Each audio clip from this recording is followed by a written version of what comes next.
street, they were completely rammed. They were filled up to the gunnels, they were queuing down the street. They said, you should have been here last week. I swear, you should have been here last week. Oh yeah, you should have been here last week. Hello, everyone, and welcome to this edition of You Should Have Been Here Last Week, where myself and fellow comic Paul Ricketts interview the bookers and the movers and shakers, the people on the other side of the fence, as it were, the answer to every comics question, who books this? We have conversations and ask them for their perspective on this biz that we call show. Who have we got today? We've got a special guest, I think, who has definitely got something different to tell us about.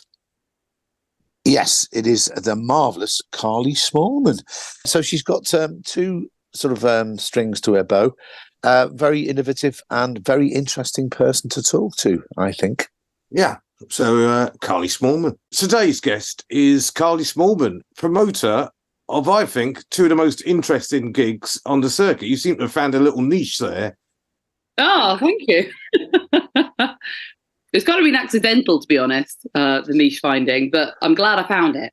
Yeah, I'll let you explain the first one, and, well, both of them. Okay, so the first one is Bring Your Own Baby Comedy, which are lunchtime comedy clubs for parents, and they can bring their babies. So the whole idea is it's a night out during the day. And the second one is one that I run with another comedian called Sarah Isle, called Tarot Nice to Meet You, which is a show where comedians read tarot cards for other comedians and then also the audience. But it's funny.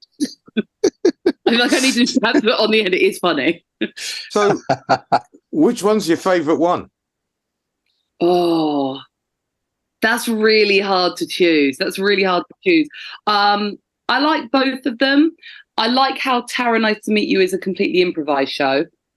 And that really appeals to me. But then Bring Your Own Baby has got like the warm, snuggly feeling where you chat to the parents. And I think off stage, Bring Your Own Baby is my favourite, and on stage, Tarot Nice to Meet You is my favourite. Yeah. I mean, I've done a few Bring Your Own Baby ones, and it's when you first get there, because your natural instinct is to think, oh God, there's going to be young kids there. Of course, they don't understand any of the material, and you're doing it for the parents, aren't you? We always really try and encourage the comedians. Like when they come in, they're like, loads of people go like, I can't do those gigs. I haven't got any child-friendly material. I said, it wouldn't matter because these babies don't have a bloody clue what you're saying. So it's for the grown-ups. And loads of the parents are like the sort of people, they're kind of comedy fans. So they used to go to nighttime gigs before they had their kids. So they just want to see like proper grown-up comedy. So the comedians swear, they talk about anything they want. We have an age limit for the babies, which is 15 months, just at that age where they're starting to kind of pick things up. Oh God, yeah. You don't want them to be articulately heckling, do you? No, can you imagine? The babies just put their hands up. Oh, you're shit. Yeah, exactly. Or even worse, just repeating back the words at other family events. Kids are the most brutal hecklers. Like, I don't know if you guys, I'm guessing you maybe have done comedy club for kids. Yeah. I have. Oh my God. Like, I've had people just put their hands up and just go, you're not funny. And I'm like, oh, that's like that's a worse heckle than any heckle I've ever had. It's just like, okay. Well, it's hard to take a kid down, isn't it, really, using normal tactics? Absolutely. Yeah. It's all right if someone's like, you're shit, or like, you're fat, and you've got something like fun to say back, but you're not funny is just such a definitive statement of your lack of talent. So how did you get the idea for Bring Your Own Baby? Is it audience-led, or did you have the idea? Well, I used to run it with Elisa Kiria, who did the character Ariadne the Greek Wag, so you might know her. Yeah.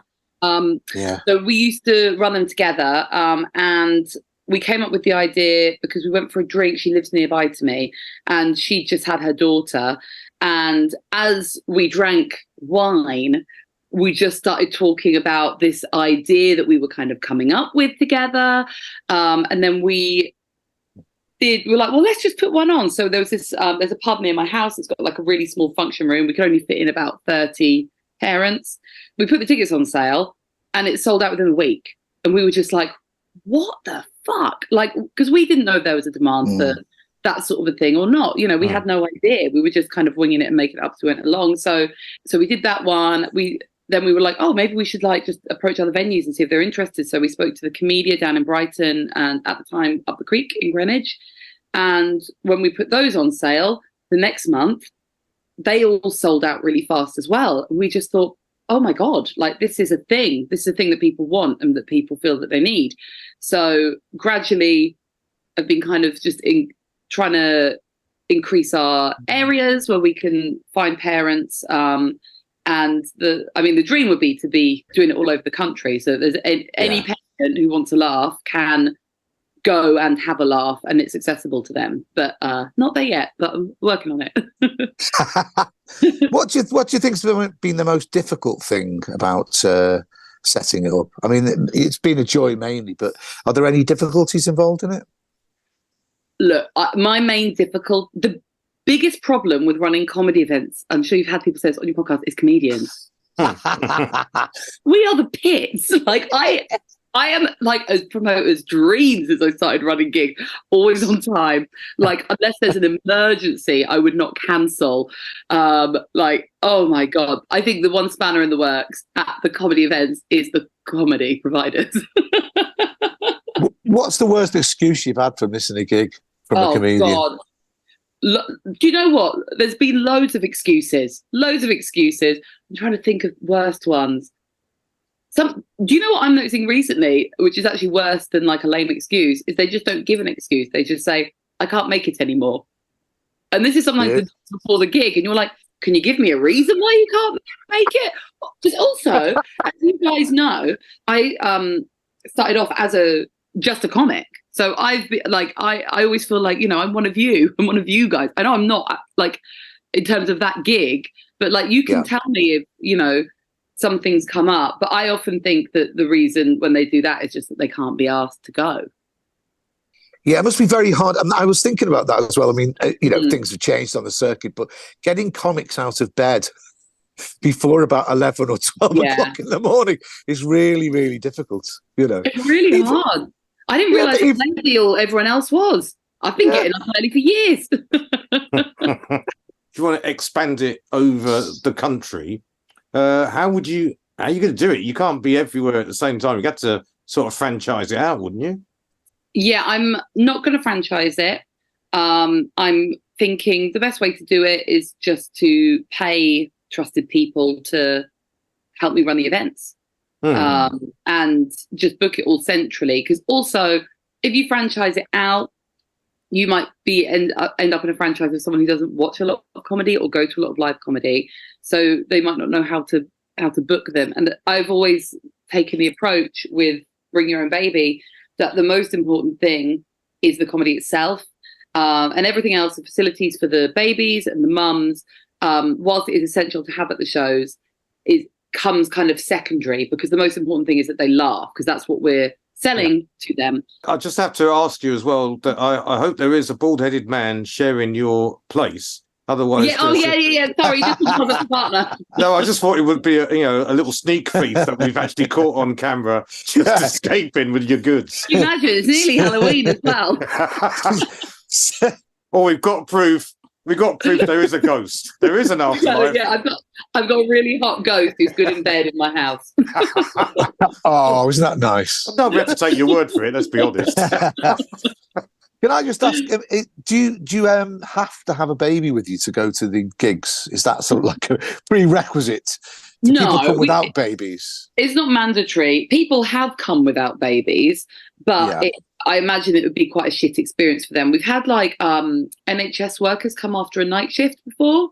So we have had it before, but it's quite rare. And I feel like if you have a baby with you, you don't mind the noise so much. But if you don't, it'd be difficult. I don't even hear babies anymore. That's a superpower I've developed. I was on a flight with my boyfriend. He was going, oh, that screaming baby. My brain had automatically tuned out before it began. I mean, I have to say, having played a few, that's one of the weirdest things as you first go on stage. You have to be prepared to just let the odd on a punchline, you just have to let it go. You just think, There oh, you go. well, they're not doing it deliberately, are they? No, Well, and also I think some you of them just might be. protect your ego at the door when you do these gigs, because Yeah. a lot of the time the parents aren't even looking at you because their baby needs its nappy changed, or is trying to like grab something it's not meant to. So you just protect your ego at the door, and also just trust that they are enjoying it, even if they're not as fully engaged as you would expect at an evening gig. Yeah. I mean, I know that Sam Avery, as you probably know, does a couple in the Northwest. And he told me that one of the first ones he did, a parent was saying to their kid, shh. And he thought they were referring to him. Oh, really? He's like, oh, what have I said? You've just, as you say, your antennae has got to be sort of detuned, as it were, Yeah. You just got to, the advice that I always give to comics doing it, and also that I try and take myself, because I play them, as you can imagine, a lot, is just plow on as if the babies aren't being a distraction. Like, don't get too distracted, because the acts that haven't done as well at the shows are the ones who let the whole set become about the babies, and they're like, oh, aren't you cute, which is fine, like every now and then. But if it's your whole set, the parents are like, yeah, we fucking know they're cute, make us laugh. You very carefully choose the venues that you're going to. Yeah, we have to, because the way that I look at it, these people are going through a lot. They've got sleep deprivation. They've often been through like painful, giving birth is painful, or they've had surgery. So the venues do need to be comfortable. They also need to accommodate all of the extra stuff that comes around having a baby, and be spacious enough for that. So it's quite tricky to choose the best venues, but we do try our best, and we also make sure that we never sell the venues out, so that people have a lot of extra space when they come to the shows. What, for prams and stuff? Yeah, so the prams, like we have buggy parks and things for those, but it's more like nappy bags, and there's a lot of luggage that comes when you're bringing your baby out with you. So we just make sure that everyone that comes to our shows has got loads of space. They can get up and move around. It's like a relaxed performance. But we just try and deliver good quality comedy in an environment that is suitable. So not every venue would be suitable for a show like ours. I didn't realise until I did these shows how quickly a baby can be in one place and then be in another place in the blink of an eye. They're really fast, and they're weirdly strong. So you just got to make sure that you can accommodate for people to be comfortable and feel like they're in a safe environment with their babies. I was going to ask a question about competition, because it's an idea of its time, and have other people had the same idea? And what do you think about that? I always like to think that everyone's just doing their own thing, and if you produce good quality events. Sorry, my dog is crying, so I'm just stroking him. For the listeners, my dog had surgery, and he's feeling very sorry for himself. But I always think that if you produce good quality events, people will come to them. Also, there's plenty for everyone. Like, I wouldn't set up one like on like the same street as another event. If people want to give it a try. But I will say, not many have lasted the duration that Bring Your Own Baby has lasted. I think a lot of people think it's going to be easy money. I often see comedians like, I'm going to start my own one. And I always think, great, give it a go, because it's not easy money. It's less money than for promoting a normal gig by around half, because you're selling half the tickets, and you can't charge what you could charge on a Friday or a Saturday night. And it's more work. So you need to kind of balance it with the pros, which are that it's daytime gigs, so you can double in the evening if you're a comic yourself. But also the main one is like, it's rewarding, and if you don't find it rewarding, you're not going to stick with something like this. Must be the only gig where if members of the audience take a nap halfway through, it's not frowned on, is it? Oh, that's fine. I think one of the perks of the job is you get to, like, comedians bring their babies, so you get to meet all the babies of the circuit. Yeah. It's really cute. Can we just move on to the tarot one? I'm fascinated by this. So with the tarot one, do you necessarily have to believe in the tarot thing to do it? It depends what you Oh. believe about tarot. Yeah. I've been reading tarot for many years. Right. And I believe that it is basically a self-help tool. When you lay out the cards and they tell a story, your brain can apply that to you or not apply that to you. So if the cards say one thing, you can either be like, oh, that's a really good idea, I'll give that a try. Or you might go, I don't agree with that at all, I'll do something completely different. Either way, you've made a decision about something that you were finding difficult. Yeah. So no, you don't. Like, loads of comedians have come on it and they don't believe in the tarot, but it's a fun show and a lot of the audience do. So they Okay. love it. That is interesting. An interesting dynamic, that, isn't it? Also, the thing that I found is loads of comics will come in and be like, I think this is all bollocks, I think this is all rubbish. And then we'll do the reading for them in the show and they're like, oh my God, that was so accurate. And they really, we've converted all these comedians into witches. What's the audience like? Because I have to ask that question because I think where you're doing it's actually in the building where I live. So yes, it is in the building where you live. Yes, it is. It's here. Exactly. Oh yeah, you're sitting literally above it right now, the venue. Ooh, have you felt the vibrations, Paul? Only when the bus goes past. But apart from that, no. Obviously, they're local people. They're lovely. Anyway. They're so lovely. They're so lovely. You won't be surprised to know that they are mainly women and gay men. And they're just the most lovely, like, good energy, up for it. And also, we run it on a Tuesday night. We're going to be starting doing occasional shows at the Churchill Theatre in Bromley. Have a slightly bigger venue coming up, so we'll see what that audience is like. Often you'll get like women who bring their husbands and the husbands will sit there being a bit like because number one, it's about tarot, number two, it's two funny women hosting it, so oh no. And they're often the type of men that, you know, when you go on stage and you're a woman, they just fold their arms. I'm sure you've seen them.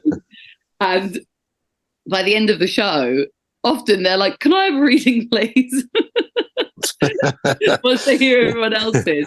I mean, why is it so many women and gay men then are into tarot? I mean, that sounds like what is it? I don't know. I wonder if it's because they see a comedy show hosted by two women and feel more connected. There can't be a link between being gay and tarot. That would be mad, wouldn't it? No, I don't think there is. I mean, I'm only putting maybe somebody will prove me wrong in the comments section. I would say probably more open-minded. Let's just make it as simple as that. They're more open-minded to there's things beyond what you consider normal reality.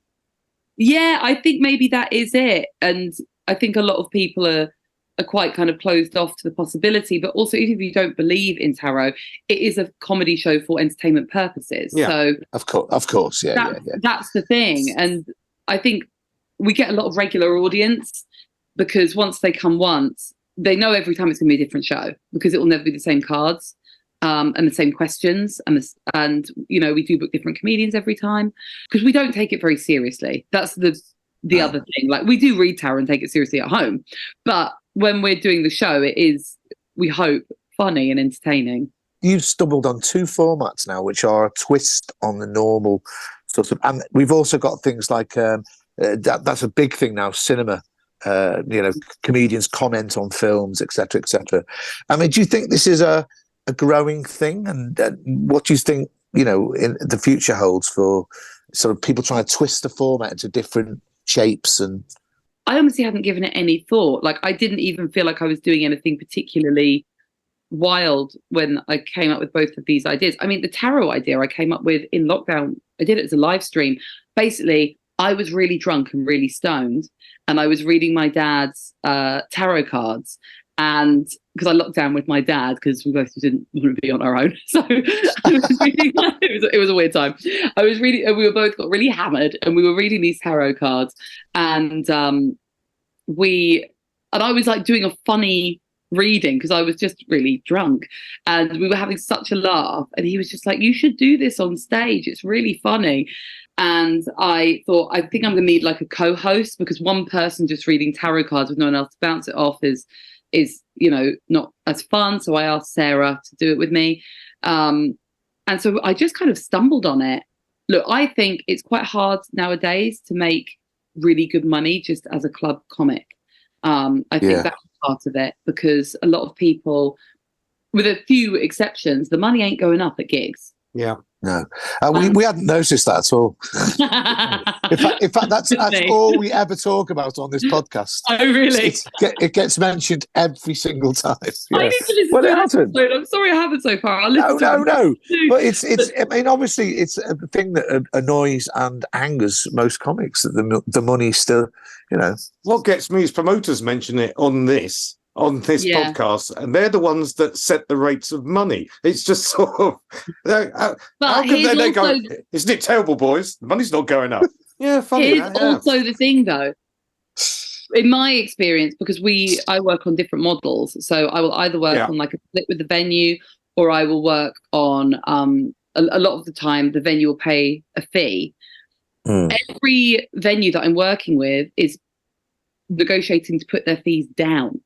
So in that case, like, I can't put the fees down for the comedians because I am a comedian. And I'm like, oh my God, if I'm going to lower the fees, fuck me, I will be the point of gossip on the circuit. And also, it's not fair. It's not fair to expect someone to get paid less for the same that they did, 2 months ago. So I think a lot of it does come down to the venues, and also I don't know about other gigs. I mean, other gigs I feel are a bit different, because for like an adult evening gig, you could put the ticket price up by £1. With Bring Your Own Baby, the minute it hits over a certain amount of money, one will come, because maternity pay, government maternity pay, is frankly appalling. Like, it's absolutely appalling. People are living on not very much money at all, and I know a lot of offices do offer better maternity pay, but even then it's not, great. The corporate maternity pay is quite shit, really. I say maternity, sorry, parental leave, because a lot of dads do take it as well now, which is something that I've noticed at shows, which is amazing. But it's really difficult to put the fees up. Women's safety on the comedy circuit, because there's been a lot said about that recently after the Russell Brand's stuff. And it seems to be like people want to see change happening, but how do we do this? How do we bring in change? Yeah, look, none of this has come as a surprise to me or any female comedian, because we've all been saying it about not just Russell, but other members of the circuit for years. And the trouble is, as a woman, there is still sexism on the circuit. You must be polite and friendly when you get to the gigs, like overly so, because I know the tide is turning now, but really, if they can get away with not having a woman, a lot of promoters would, and you still see it in certain lineups, women are very underrepresented.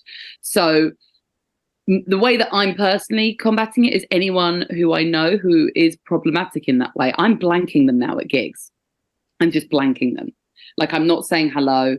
And I'm letting people know.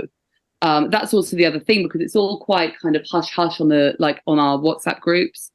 But now I am telling my male comics, and I think a lot of it needs to come from the men. And I know a lot of men on the circuit are very good allies to us, but it's actually kind of not even the majority, it's the minority. And we just need the support of the whole circuit rather than just the girls saying this. We need everyone to get on board. And, it is a problem. And it's a lot of the reason why women won't car share anymore, because a lot of it happens in cars. A lot of it happens at overnight gigs. And then you get promoters going, well, I can't book women to come and do my overnight gig miles away and here. We don't want to, because we might get raped. Like, I know that sounds really dramatic, but it's honestly happening. And we're thinking, for 200 quid, no, sorry, we're not putting ourselves at risk. So I think it needs to come from the promoters, and I think we need support from the male comedians on how they can help. And also, if the male comedians know of anyone, tell us. And a few comedians have started doing that, like Arthur Smith has warned me of a couple of people, and I really appreciate that, because these were people that I trusted, and now I will just not in a horrible way, because obviously I haven't experienced it personally. I just won't put myself in a position where I may be at risk around those people. So, we do appreciate it. We do appreciate when male comics have our backs. It's hard because we've talked about this with a lot of the women that we've had on it, and I actually take on board your point that it's got to come from male comedians. But the problem is that a lot of it happens out of our sight, as it were. We don't see it happening because I think it was Maureen Younger last week said a lot of these people are very devious, and they make sure that they don't do it in front of a lot of people. So the thing is to call it out when you actually see it happening. Yeah.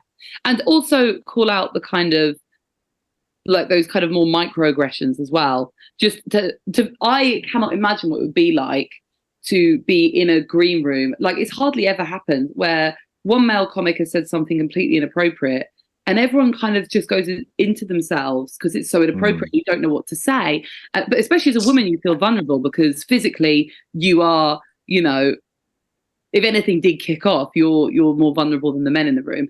And it does feel good when male comics just, you know, call it out and just say that's out of order. You shouldn't saying shit like that.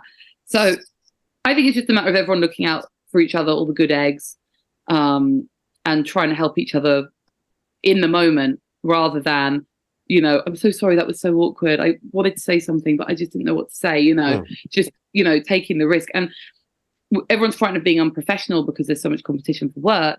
But actually, I don't really know any promoters that would take issue with someone speaking out for what's right and speaking out against sexism or any of these kind of predatory people. Everyone I know would be right behind it, I'm sure. Because you mentioned promoters. Yeah. And is there the possibility, if there was an organisation that represented comedians in any worthwhile way, that they could be, this is an opportunity for perhaps some sort of form of rules in green rooms and in terms of car shares, in fact, all the issues you just raised, to come up with a sort of framework? I know it's been mentioned in the past. Yeah, I just don't think anyone's enforcing it is the problem. That's, you know, like it's been mentioned so many times that there should be a standard of, yeah, obviously there should be, obviously, but there are so many, there's so many just cowboys on the circuit. Like there's no legal way to enforce any rules.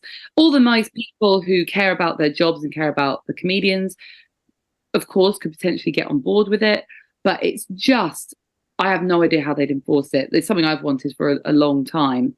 And even if there was a standard by which to, you know, run things, I just don't know if you know, other comedians might throw spanners in the works, you know, and, you know, promoters who are new promoters who don't know the etiquette.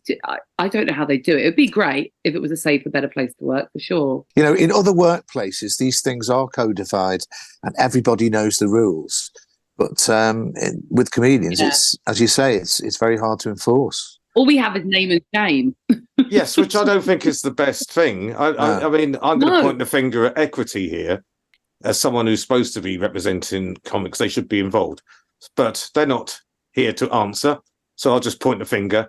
Have a point. And tell them they should pull their finger out and stop me from pointing at them. We've reached the end. So I'm going to thank you, Carly, for a great interview. Oh, nice to speak to you both. You're lovely. I love you guys. And I look enviously at the guitars behind you. And I was not going to mention that, actually. Great talking to you. Yeah, thanks very much. See you later. See you later. Bye. Bye. Well, that was the irrepressible and fantastic Carly Smallman talking about the Bring Your Own Baby and the tarot reading gigs. So what's our comedy lexicon phrase of the day? I think it's going to be, in fact, I know it's going to be, the gig details, or gig deets, as it's shortened to, when you get the email from the promoter telling you where this thing's actually happening. If you do get it. There's two types of promoter. One super efficient, so it comes a week beforehand, and then the other one where it's all sort of like, hey man, it's like, oh wow, you know, the gig's somewhere in Somerset. Yeah, just follow the ley lines. That kind of thing, where you're almost on the phone to, where is this gig? Where is it? God, that happened to me quite recently, that I did a gig in a northern city, and I rang the promoter up the day before because I hadn't heard anything. And I just said, well, is this gig on? And then he or she or they, in fact, wrote me a very sort of brusque email back saying, what makes you think the gig's not on? Why would I do that? That's like yes, if you do, and it's happened to me exactly the same thing. You say, "Is this thing still happening?" And there you get the hump. I would have told you if it wasn't happening. In capital letters all the way through the email. But I think it's quite comforting to get the gig details. Postcodes are kind of essential now, aren't they? To know where you go. Yeah, and also can lead to trouble. I mean, obviously, there's famous examples of people going to Newcastle upon Tyne when the gig was in Newcastle under Lyme.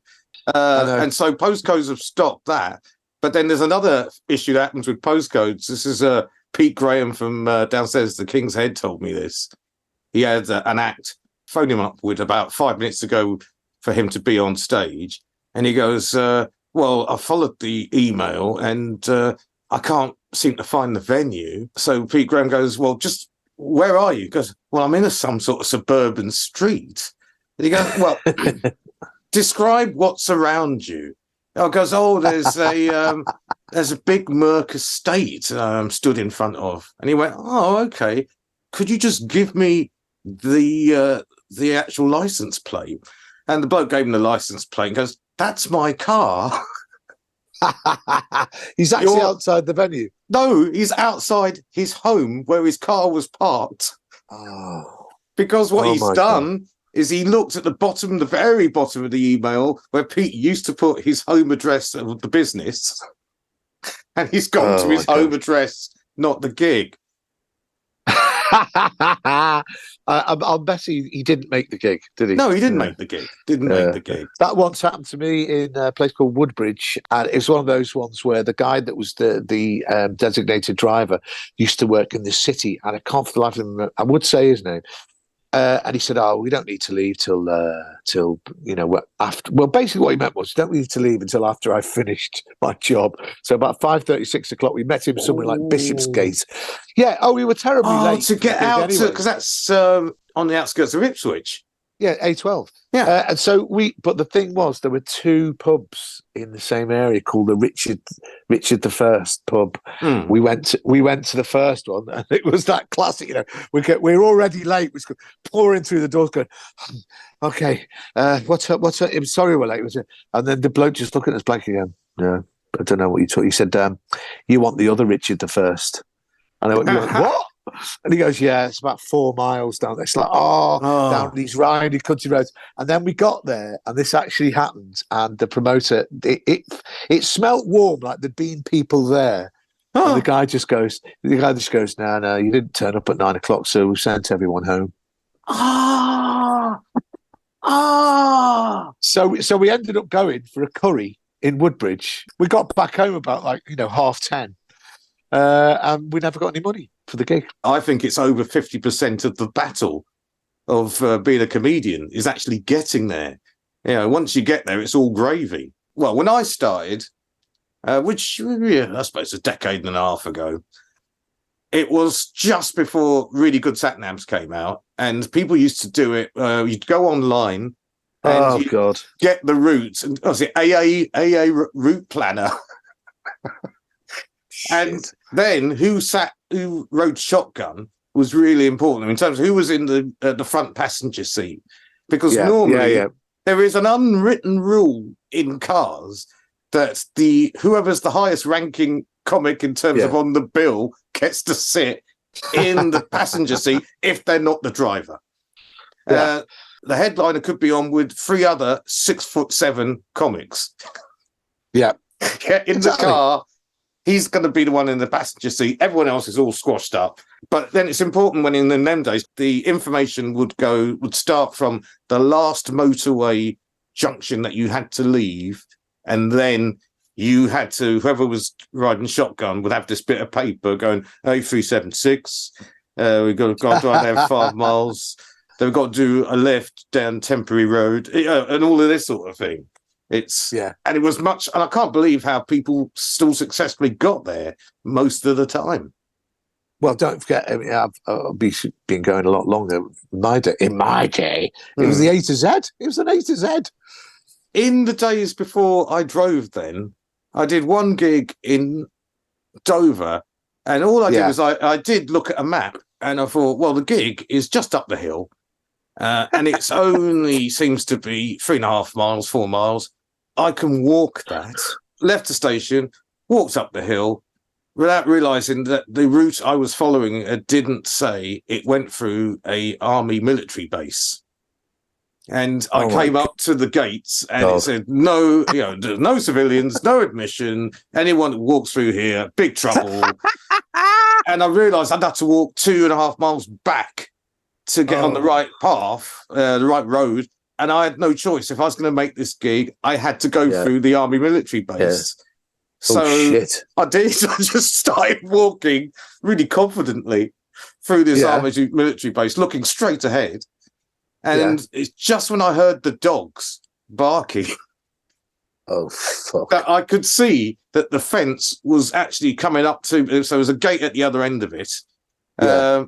And I was just, what went through my head was, what would happen if they caught me? If the dogs caught me. Well, they'd probably have torn you to pieces, wouldn't they? That's what they're trained to do. Yeah. And once they finished doing that, and what was left of me, they said, well, what the hell are you doing here? Oh, well, I'm a comedian. And even with my legs all chewed up, they'd still say, oh, give us a joke then, will you? Give us a joke. Give us a joke. Yeah. Give us a joke. You're not very funny, are you? No, I'm dying. I'm bleeding out, you bastards. But I beat the dogs, jumped over the fence, got to the other side, got out of the camp. But that was ridiculous. What was the gig worth it, though? If I remember well, it was in a hotel. It was...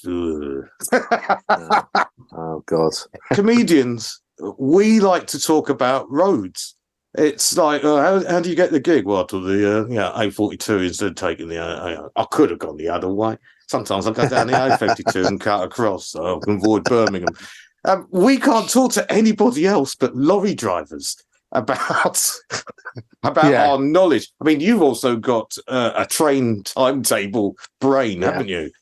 Well, yeah, because me and Robin Ince often meet each other crisscrossing the country and swap horror stories of being stranded in Wigan Northwest. For my money, the worst train station in the UK. What a hellhole that place is. But isn't that the place where Paul Simon wrote The Sound of Silence? I don't know. No, Widnes. He wrote it on Widnes station. Oh, God, come on, that's so close. So that's the end of this particular podcast. And once again, as I always say, I don't know if we're getting too repetitious at the start and the end. Should we change it up a bit? Yeah, if you like it, press the like button. I think on the podcast, put a ring on it. Share. I was tempted. I moved away from that. Don't ask me why. I went there.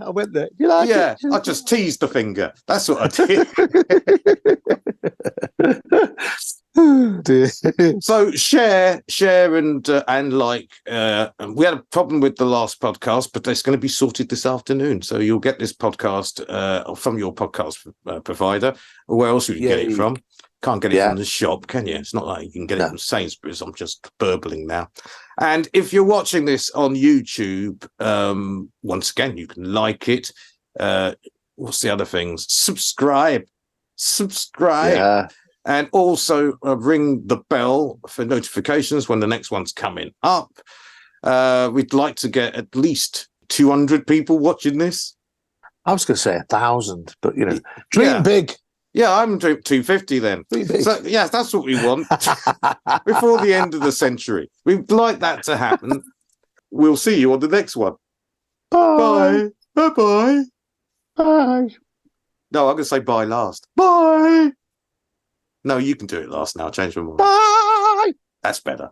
They said you should have been here last week. I swear you should have been here last